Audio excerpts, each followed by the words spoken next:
you talked about the power imbalance. Now anybody can have a gun. A gun is the great equalizer. Yeah. Right. And so, but it's not Denzel Washington. Right. Right. Yeah. So, but in my perspective, that's actually a good thing, right? Yeah. Because and you know how many times I've seen reports of things like this happening, but like you know, a woman being able to have a firearm in her purse helps her to be protected. Oh, yeah. Helps her to feel safer. Not against that. There's a lot of like situations where like somebody's going to come and do something bad to her. You know, if she has the ability to defend herself, right? Even though she's, you know, maybe a third the guy's size, right, and whatnot. And a lot of times simply showing the gun is enough to prevent, you know, the perpetrator from actually doing the crime. Like they run away at just the sight of it. You don't even have to fire it, right? So in that sense, the gun is a very defensive. Yes, I do agree that it is a weapon and that is its only use, but in that sense, it is a defensive weapon. It does become a deterrent, right? And that's I agree. And so, I think personally, I would like to learn a non-lethal self-defense like Aikido or something. You know, it's been on my to-do list type thing, but not everybody. Yeah, and I know not everybody is going to be at this level of personally being okay with death, but well, it's personal belief. But for me personally. I believe that I am not going to have a gun, even just as a deterrent or self-defense. My cause is very verbally and vocally for peace. And if you kill me, you make me a martyr for my cause because you murdered somebody that refused to defend themselves. That makes you a very bad person. Yeah. It has a lot to say about the person themselves, especially. Knowing, you know, because you go back to why is it that women are still having to deal with domestic abuse from men? When if the man is clearly bigger and stronger than the woman, why is it that they feel they need to have to impose that? Was the reason for the expression in their own psyche? There is. It always goes back to the internal, and that is the thing. Like I'm not against guns. I'm not for them. Like even for hunting, I want to learn how to bow hunt because I want to. I used to bow hunt when I was in high school. See, and that's awesome. I would love to learn because for me that means that there's more effort in sport. I have to have an amount of skill to be able to one kill that animal. But if I'm killing that animal, now I have to have a reason. I'm not just gonna shoot an arrow for look, this is fun. Like no, I'm gonna eat the meat or I'm going to have this. Now, hopefully, you're not going to be eating the meat of a human. Right. Yeah, that's right. That's a whole nother. As far as the guns, at least in the use of them, I agree that there is the need to have the universal, because we are too far gone. If everybody has them and has access to them, the deterrent is more susceptible. To being, you know, we're going to be in a society where we're less likely to deal with people who are just randomly trying to cause problems because we don't know who is the victim and potentially this person isn't wanting to be a victim today. Yeah, there actually is a society down in Mexico where, I don't remember the name of the city, but I was just watching a documentary called, it's called The Monopoly on Violence. And they actually talked about there's a city in Mexico where they actually completely disbanded the government, just completely disbanded it. People ask them how it's so chill, like everybody just gets along with everybody, and there really isn't a lot of violence. And they ask one of the people that live there, why is that? I was like, you don't know who has a gun or not, right? The fact that literally almost everybody might have a gun actually keeps the peace and actually prevents violence and bloodshed. Right. And I think it was and I'll say this quick, and then I'm going to jump in. You mentioned your brother, in which I'm assuming you're referring to the black community. Yep. Among others, because because it's bunch. But yeah, they're I don't remember who said it, but yeah, an armed society is a polite society. Yeah. And that might sound a little, what shall we say, cynical, but I mean, we are humans, and we do have a human condition, and you know, if that's what it takes to have a free society, maybe at some point it won't be what it takes. You know, I know that's what you're longing for. So I have a question for you then. Yeah. Because back when school shootings were on the news every 5 seconds, and it was just emotionally traumatic to turn a television on. Right. One of the proposed solutions was to arm teachers. What do you think about that? I'm all for it. Frankly, all of but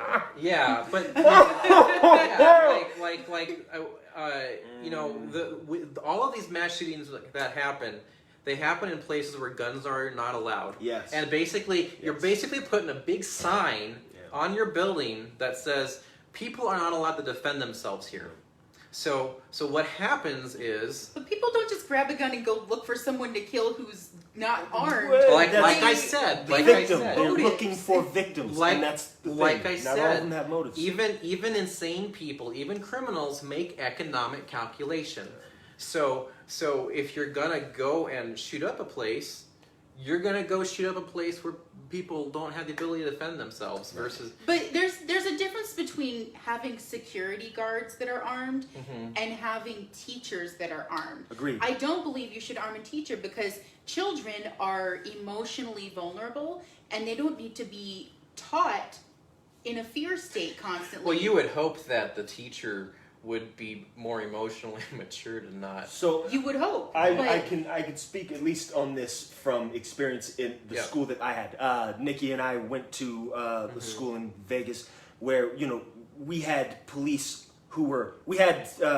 armed police who were on campus for many reasons, which is kind of funny for a lot of reasons. But we had armed police officers on campus almost the entire day, and we never had any issues. I mean, our school was the highest for drug trafficking, like all kinds of crazy stuff, and it was like the richest school in the city in a way. And you're like, you would think school shooting would happen there, but it didn't. And I feel like a lot of it was because we had the armed police officers who, it was only 2 of them, and they were in a very specific spot in the school, but everyone knew where their office was. And you would see them throughout the day. You'd see them during lunch. You'd see them in the early morning. You'd see them after you were done. You were leaving. So their presence allowed you to know that there was some form of protection. But it wasn't the teacher. It wasn't the teachers. But that puts on point with, at least with Trace, what we were saying is the moment you take any type of guard or protection from an establishment like that, it says, hey, I'm free for shooting. And I guess that's where I'm at is let's decentralize the security system even more. Like there was a time in our history where it was a badge of honor for a 12-year-old to take his gun with him to school. In fact, where I grew up in northern Idaho, people took their guns to school. People actually would have guns in the lockers. People would actually have them in their trucks because they were maybe going to go hunting later on that day or whatever. I guarantee you, in Idaho, where I grew up, if some random crazy person came in and started threatening the whole school, he wouldn't get very many shots fired off before, the taking out one person would have actually, that the shooter saving several, dozen lives, it's not ideal. Yeah. But you got to do what you got to do sometimes. There was actually a story in I don't remember where this was. It was a few years ago, but there was a shooter at a college, and I'd have to look up the details. One of the students ran to his truck and got his gun, and was able to basically stand off the guy until they were able to subdue him. Right. What did the media do? The media literally lied about the situation. The media lied and said that people jumped on him and tackled him to the ground. That wasn't what happened at all. A good guy with a gun showed up and was able to prevent a bad guy with a gun from killing a whole bunch of people. And I know that doesn't sound good. We're dealing with real humans. We're dealing with actual human nature. Right. We're not going to live in a society where everybody's a perfectly, Christed being at any time in the future. In the near future, maybe in my lifetime, that would be amazing. Right? I know that. I get where you're at. I do. But I would love to live in that utopia. It seems like society doesn't So our media glorifies the hero. You know, you see a lot of the hero mentality in a lot of the TV shows and the movies, but media, our news broadcast, all of that doesn't seem to glorify those who do actually stand up for them. Like an actual person standing up in their power, protecting another human being. Is actually looked down upon because and I feel it's because it's kind of subversive to this idea, because what they want you to do is they want you to call the cops and hope that the cop shows up in time to solve the problem, and by you taking care of your responsibility for your own security, what ends up happening is now we don't have as much need for the state. We don't have as much need to be dependent on somebody else. You know, I know it sounds trite, but it's true, right? When seconds count, the cops are only minutes behind. Yeah. You know, and so yeah, like it's important. It has a lot to say with. Well, you can say. Yeah, I do want to talk about this racial disparity issue. If we're at a kind of breaking point here.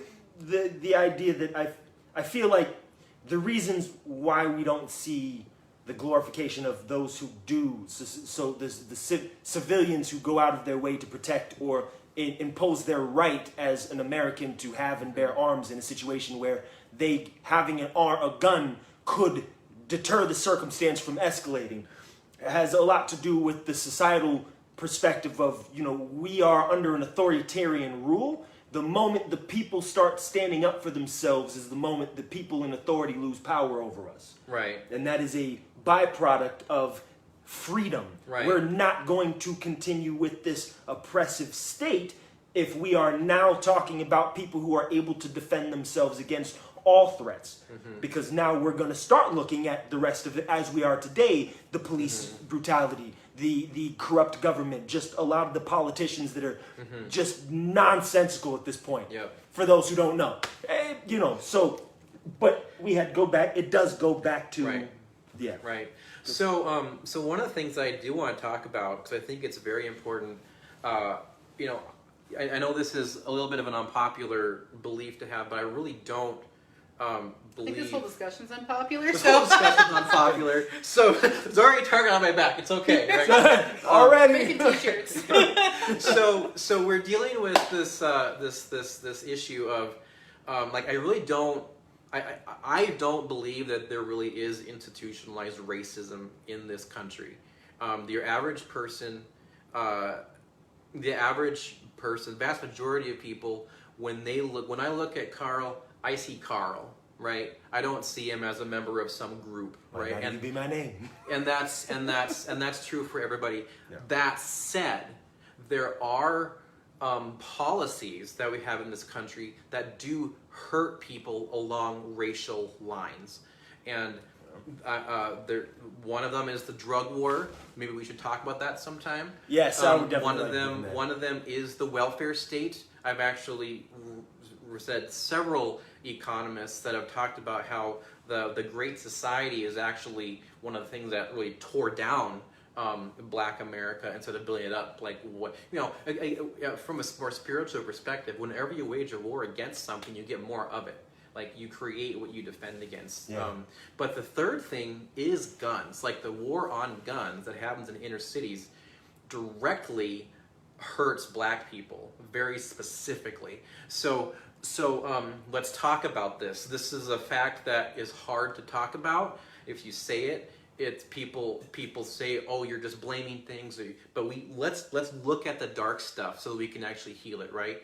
The truth is that 90% of people who happen to be Black that get murdered are murdered by another Black person.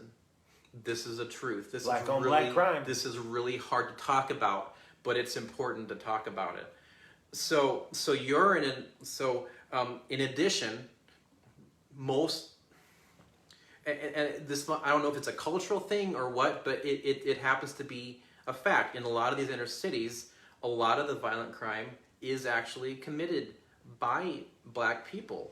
And we don't like to talk about that. I don't know what's going on in the culture, that we can help the culture out so that that disparity doesn't exist. But that's a fact. So I would say that is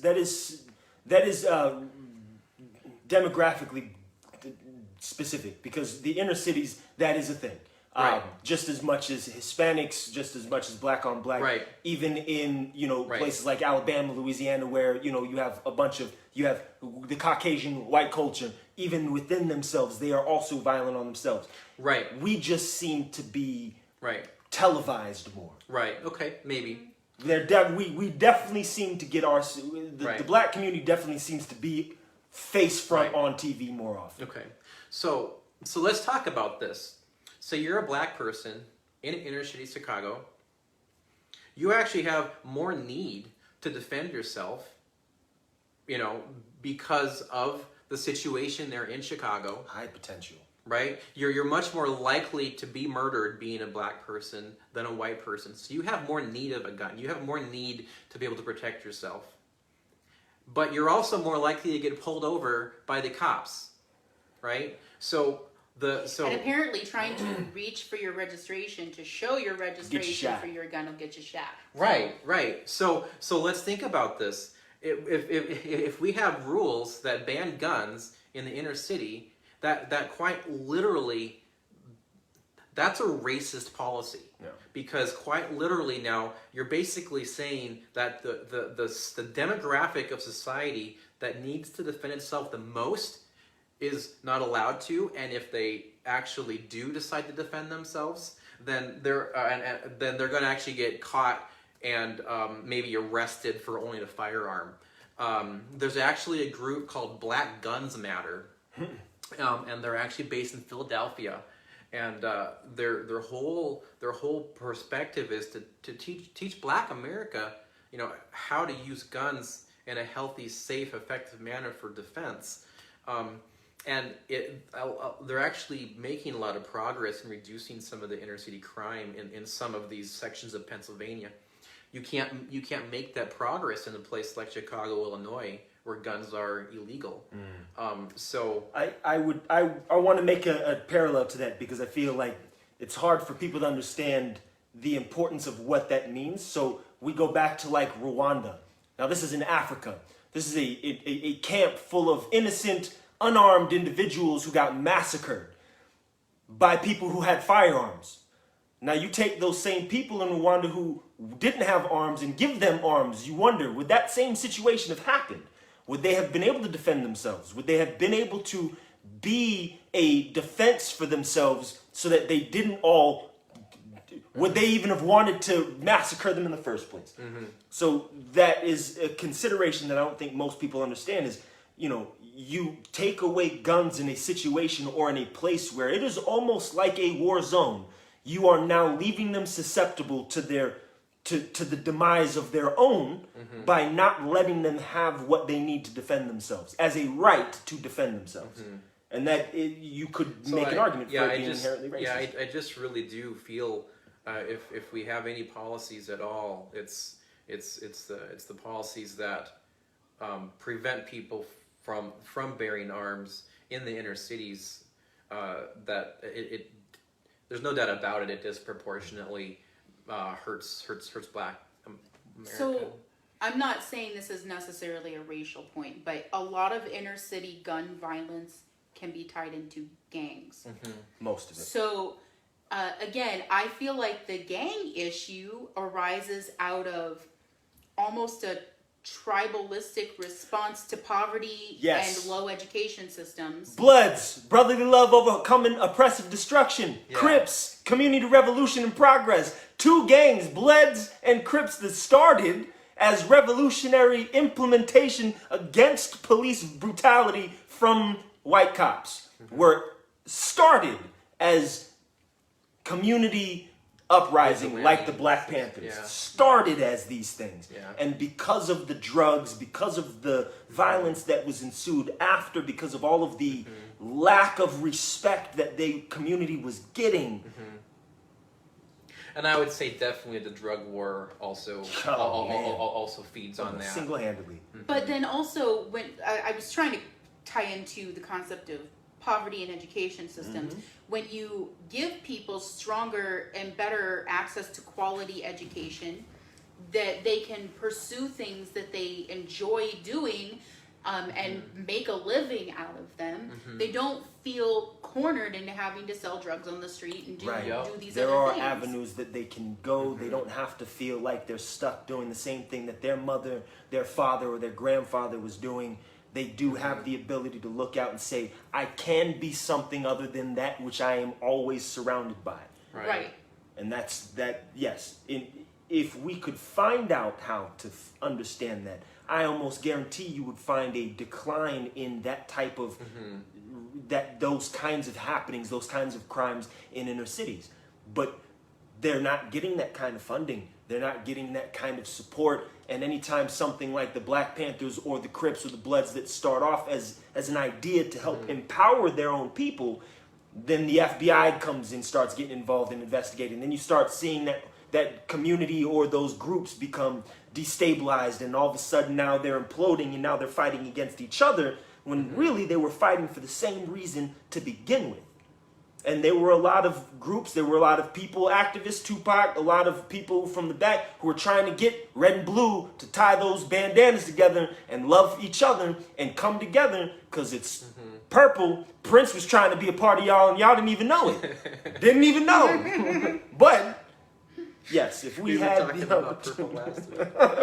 it's going to be a color. I'm wearing purple. It's going to be a color. Yeah, that's right. But I feel like we could find that. It's possible. But we don't have that. We don't have those in place. We're not looking at those issues. Instead, we're looking at the person or the people committing the crimes and saying that they're bad people. And we're not looking at the underlying cause of why this person had to feel like they had to get to that point to do that thing in the first place. Why are people making counterfeit money? Because they don't have enough of it to begin with.